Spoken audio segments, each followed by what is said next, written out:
బాబు వాళ్ళని అందరినీ డ్యూటీలోకి వెళ్ళారు. డ్యూటీల నుంచి తీసుకొచ్చి ఇలా మూసేసిరు. ఫోన్లు చేస్తే కూడా ఫోన్లు ఎత్తట్లేదు.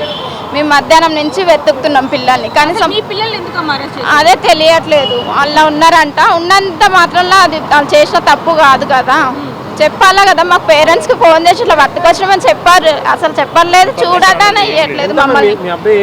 17 సార్. మైనర్గా వచ్చాడు సార్. చూస్తామని వెళ్ళారు అందరు. ఏం చెప్పలేదు.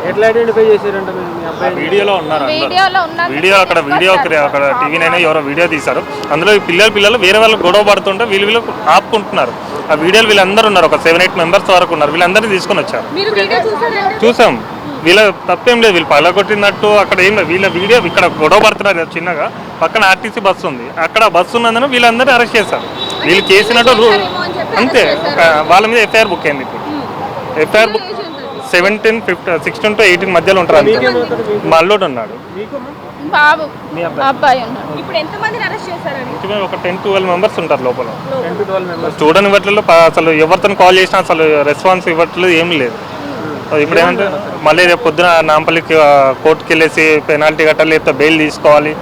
వాళ్ళ మొత్తం లైఫ్ స్పాయిల్ అయిపోతుంది. చిన్న పిల్లలు కొంతమంది చదువుకుంటున్నారు, కొంతమంది ఫాదర్ లేరు. మల్లోడికి కిడ్నీ ప్రాబ్లం ఉంది. వాడిని కొడుతున్నారా లేదా అసలు ఏం మాకు ఇంటిమేషన్ లేదు. పైకి వెళ్ళి చూడనివ్వట్లేదు సరిగ్గా. మాట్లాడదు. జస్ట్ మధ్యాహ్నం తీసుకెళ్లారు. మధ్యాహ్నం టాస్క్ ఫోర్స్ ఆఫీస్ తీసుకెళ్లి అక్కడ నుంచి ఇక్కడికి తీసుకొని వచ్చారు. అసలు ఏంటి అనే ఇన్ఫర్మేషన్ అనేది ఏం లేదు. ఎవరు సరిగ్గా మాట్లాడట్లేదు. ఎవరు అనేది ఏం చెప్పట్లేదు. ఏదో ఒక క్లారిఫికేషన్ ఇవ్వాలి కదా. అతను వచ్చిన తర్వాత వదులుతారు. పల్లవి ప్రశాంత్ అన్నిటికీ రెస్పాన్సిబిలిటీ తీసుకొని వీళ్ళకి నేను ఉన్నా అని చెప్పేసి చెప్పాలి. లేదా గ్రూప్ ఏం లేదు. అలాంటి ఏం లేదు. అక్కడ నుంచినందుకు అక్కడికి వెళ్ళిన అభిమానంతో వెళ్ళినందుకు వీళ్ళ మీద కేసులు బుక్ అయ్యాయి. ఇప్పుడు వీళ్ళ లైఫ్ స్పాయిల్ అయిపోతుంది కదా. చిన్న పిల్లలు అందరూ, మేజర్ కూడా కాదు, అందరూ 18 బిలోనే అందరూ. వీళ్ళందరికీ ఏదో తగిన న్యాయం చేయండి మేడం. అందరు కలిసి ఏదో ఒకటి చెప్పండి. అడగాలని ఏం లేదు. వీళ్ళ మీద ఏమున్నా సరే అతను రెస్పాన్సిబిలిటీ తీసుకోవాలి. వీళ్ళు కావాలని చేసింది కూడా ఏం లేదు. వీళ్ళు పగలగొట్టినట్టు, అద్దాలు పగలగొట్టినట్టు ఏం ప్రూఫ్ లేదు అక్కడ. వీళ్ళు చిన్న 2 గ్రూపుల మధ్య చిన్న వీళ్ళు గొడవ పడుతుంటే ఆ గొడవ వీళ్ళ ఇందులోకి లాగారు. వాళ్ళకి సంబంధమే లేదు. ఆ వీడియో ఒకసారి క్లారిఫై తీసుకొని కాబట్టి మాట్లాడుకుంటే బెటర్. మా తమ్ముడు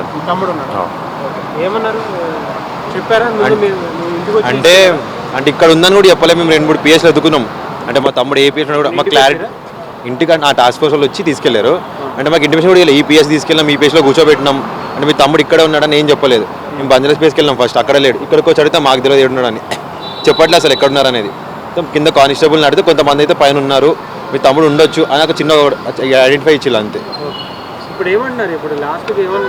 అంటే అడ్వకేట్ వచ్చి మా పేర్లు, ఏజెస్, ప్రూఫ్స్, ఎవిడెన్స్ మీరు ఏమవుతారు అనకి అడ్వకేట్ వచ్చిండు. అన్ని డీటెయిల్స్ తీసుకున్నాడు. అయితే మాకు ఇంకా నాంపల్లి కూడా ఏదో చెప్తున్నారు. ఇంకా ఎఫ్ఐఆర్ బుక్ అయినది కూడా సరిగ్గా తెలియదు మాకు. ఎఫ్ఐఆర్ బుక్ చేసామని తను అంటున్నారు. అంటే బిలో 18 కదా. అదే చిన్నపిల్లలు. ప్రూఫ్స్ కూడా క్లారిటీ ప్రూఫ్స్ లేవు. అయితే అక్కడ ఏదో బస్ అద్దం పగిలినందుకు వీళ్ళని కూడా బస్ అద్దం వీళ్ళే పగలగొట్టినట్టుగా ఒకటి క్రియేట్ చేసి అని అంటున్నారు. ఇప్పుడు అది మాకు కూడా క్లారిటీ తెలియదు. మాకు అందరికీ తెలియదు. వాళ్ళ ఫోన్ కూడా స్విచ్ ఆఫ్ వచ్చేస్తున్నాయి. అంటే మేము ఐడెంటిఫై చేసుకున్నాం. మరి అందరి ఫోన్ స్విచ్ ఆఫ్ వస్తున్నాయి. మేము ఒక 7-8 మెంబర్స్ ఉండే మా తమ్ముళ్ళు వాళ్ళందరికీ ఫోన్ స్విచ్ ఆఫ్ వస్తున్నాయి. ఎవరు ఫోన్ ఎత్తట్లేదు. మీరందరూ ఒకటే ఇంటి దగ్గర వల్ల అంటే ఒకటే ఏరియాలో ఉంటారు. అంటే అందరూ అంతమంది ఫ్రెండ్స్ వీళ్ళందరూ ఒకసారి ఇక్కడికి వచ్చారు. అంటే మా తమ్ముళ్ళు అందరూ ఒకటే ఏజ్ గ్రూప్ కాబట్టి వీళ్ళందరూ ఎల్లారెడ్డి కూడా శ్రీనార్ కాలనీ ఎల్లారెడ్డి కూడా ఇది పక్కన ఉంటారు. చూడడానికి అని చెప్పి వచ్చిన అంటే ఆ రోజు గెలిచాడు కదా, వెళ్ళి చూద్దాము అన్నట్టుగా వెళ్ళారు అడిగి.